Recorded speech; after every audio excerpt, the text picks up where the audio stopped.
Vamos falar sobre a relação do fluxo sanguíneo cerebral com o PaCO2 e a pressão arterial de oxigênio.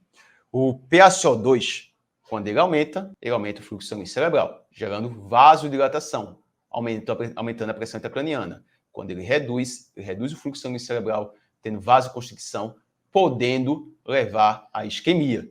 Então, você tem que ter como alvo uma normoventilação do CO2. Como alvo, uma normoventilação do CO2.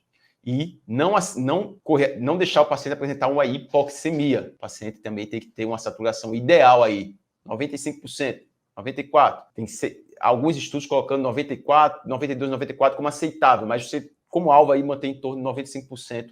Não deixar o paciente ter uma queda importante nessa oxigenação. Cada aumento de 1 milímetro de mercúrio do PaCO2 resulta em 2 a 4% de aumento no fluxo sanguíneo cerebral, gerando aí o aumento da pressão intracraniana. Isso é importante para você ventilar o paciente. Por que tem que normoventilar? Não precisa decorar, entenda, para quando você pegar o paciente, você conseguir gerar a melhor intervenção. CO2 no cérebro faz vasodilatação aumenta a pressão intracraniana. Baixa do CO2, faz vasoconstrição, pode levar a hipóxia, né? A isquemia naquela região. Então, normoventilar. Se eu quero baixar mais a pressão intracraniana, pode realizar uma conduta que hiperventile? Não é o ideal, mas se for algo agudo ali, pode ser feito para o paciente se algo está fugindo do controle, e aí você pode fazer, mas não é o ideal. Se hiperventilar, vai baixar um pouco a pique, mas não é o ideal. Então, só para você dar um print e tirar uma foto nisso daí, para não esquecer mais, CO2, vasodilatação pelo aumento do CO2, gera o aumento da pressão intracraniana, e vasoconstricção pela redução, uma redução da pique, mas pode levar a hipóxia. Qual é o alvo da ventilação? Normoventilação. Então, tira um print, tira uma foto disso daí. Não esqueça isso nunca mais. Quando você for gerar uma intervenção do paciente, não esqueça mais disso. E posicionamento. Qual é o melhor posicionamento para deixar o paciente com pressão, com hipertensão intracraniana? Quando você for atender o paciente, deixar o paciente bem posicionado. Cabeça na posição neutra. Elevação da cabeceira do leito até 30 graus. Vai estar lá a monitorização da pressão intracraniana e você vai ver se está sendo feita a medição da maneira correta. Já para você entender se está tendo alteração na sua conduta. Se o paciente tiver com o decúbito mais baixo, pode estar parecendo que a pressão intracraniana está maior do que é. Então, elevação da cabeceira do leito até 30 graus e posicionamento neutro da cabeça. Observe isso daí nesse paciente, o ideal para esse paciente ficar. E a ventilação mecânica? Qual é o modo ventilatório? Qual o ajuste que eu devo fazer com esse paciente? Aceita PIP? Vamos falar um pouquinho sobre isso, pegando as diretrizes brasileiras de ventilação mecânica. O que fala as diretrizes brasileiras de ventilação mecânica e alguns estudos que fogem um pouquinho do que já é falado aí da diretriz brasileira de ventilação mecânica, que foi lá publicada em 2013. Primeiro ponto que a diretriz brasileira de ventilação mecânica fala: evitar hipoxemia em pacientes com lesão neurológica aguda. Saturação em torno de 95%, como eu já falei. Não utilizar hiperventilação profilática ou prolongada e manter o PaCO2 entre 35 e 40 mg de mercúrio na fase aguda da injúria. Repetindo isso aí para gravar. Não utilizar hiperventilação profilática ou prolongada e manter o PaCO2 entre 35 e 40 mg de mercúrio na fase aguda da injúria. Você agora não vai gravar mais, você entendeu o porquê. Por isso que Antônio veio com essa parte chata de antes, da fisiopatologia, do que, para chegar nesse ponto e você entendeu, você agora não vai ficar sendo repetidor de técnicas, não vai saber o porquê você está fazendo aquela...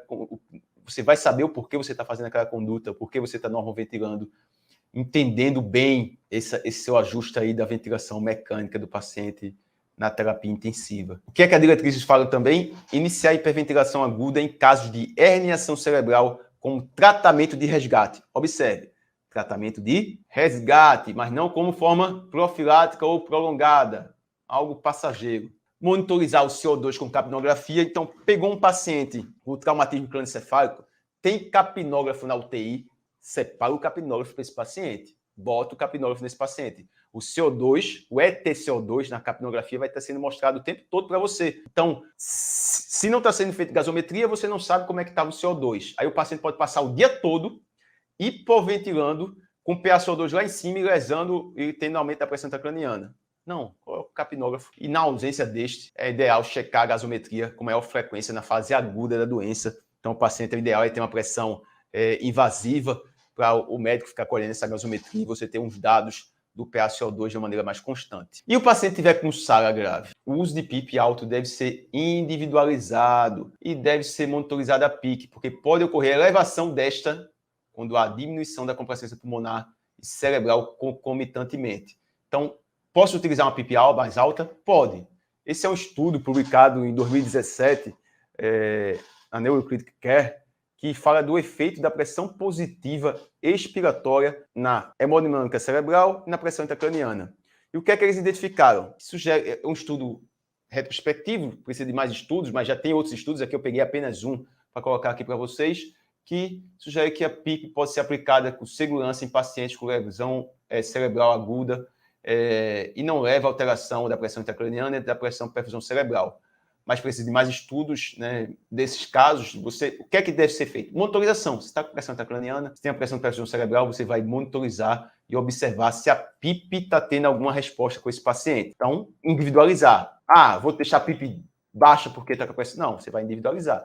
Ter a monitorização. Por quê? Porque se tiver hipoxemia, também é ruim para o paciente. Então, o paciente está hipoxêmico, eu vou deixar uma PIP mais baixa, não vou aumentar a PIP que ele precisa. Não, você vai aumentar a PIP observando a pressão intracraniana e a pressão de perfusão cerebral. Qual o modo ventilatório que eu devo utilizar? Aqui é o que está dizendo as diretrizes brasileiras de ventilação mecânica. Utilizar o modo volume controlado para pacientes com lesão neurológica grave na fase aguda. Por que a diretriz colocou a VCV? Porque você controla o volume e você quer normoventilar. Você quer o PaCO2 de 35 e 40 mg de mercúrio. Então, você consegue de uma maneira mais clara fazer isso com VCV, né? Só que se o paciente começar a assumir a ventilação mecânica, pode ter alteração. Se tiver alguma sincronia, pode ter alteração.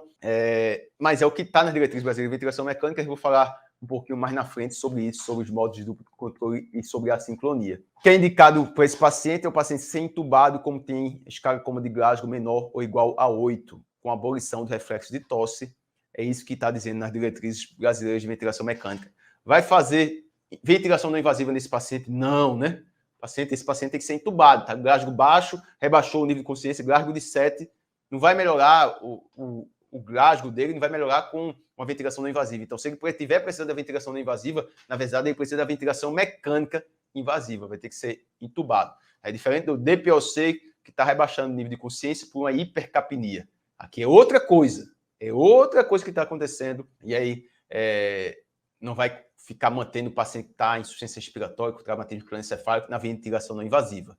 Esqueça isso. Outros modos que podem ser utilizados nesses pacientes, modo duplo controle, PRVC. PRVC você garante o volume ventilando a pressão, mas tem que ter uma monitorização constante também para ver se está a pressão intracraniana, a pressão de pico não está aumentando muito. Se o paciente começar a assumir, pode ter assincronias. Então, é um modo que pode ser utilizado, PRVC. Mas eu falo sempre que muitas vezes o pessoal acha que sabe utilizar o PRVC e não sabe. O PRVC, você coloca o ajuste de volume como alvo. O paciente vai ventilar a pressão, o paciente não, né? O ventilador vai modificar a pressão para tentar atingir aquele alvo. Então, se tiver piora da mecânica, ele aumenta a delta de pressão. Se tiver melhora da mecânica, ele reduz o delta de pressão. Se o paciente começar a assumir a ventilação mecânica e fizer esforço, ele reduz o delta de pressão. E aí o paciente pode estar fazendo mais esforço do que o necessário. PCV, se você tiver uma monitorização constante do volume corrente e ajustar os alarmes próximos do volume corrente que você quer manter, você também vai ter um critério de avaliação desse paciente. E a sincronia, tentar prevenir a sincronia. Lembram lá que a sincronia paciente ventilador pode ter alteração aguda da PIC. Então, controlar também as assincronias para prevenir lesões decorrentes da sincronia. Existe uma fórmula simples, que é uma forma de estimativa do volume minuto ideal. Estimativa. Por que estimativa? Porque tem várias variáveis que podem modificar isso. O paciente pode estar com aumento do metabolismo, pode ter várias variáveis. O volume minuto ideal, calculado, é estimativa. Eu gosto de falar sempre aqui, vou até tirar o slide, me colocar sozinho aqui, para dar essa mensagem bem clara aqui para todo mundo olhando para mim. Esse cálculo que eu vou demonstrar aqui é apenas uma estimativa.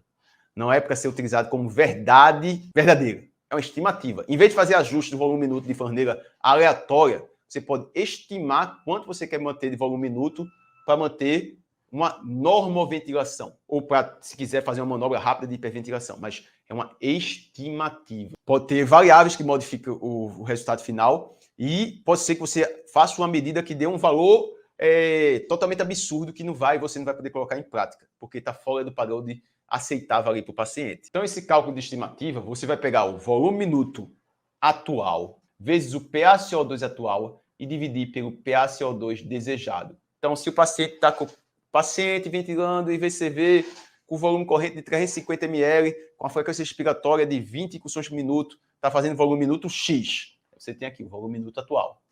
O PaCO2 dele está em 50. Você tem o PaCO2 de 50. Você quer manter o PaCO2 de 30.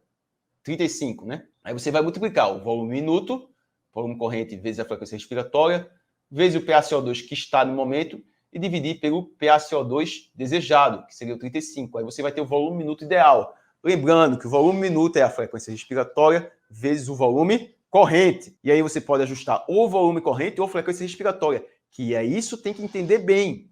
Por que isso tem que entender bem? O volume que vai gerar a troca gasosa é o volume alveolar. Se você tiver um volume corrente muito baixo, você pode até ganhar um pouco do volume minuto, mas não vai estar tendo troca gasosa.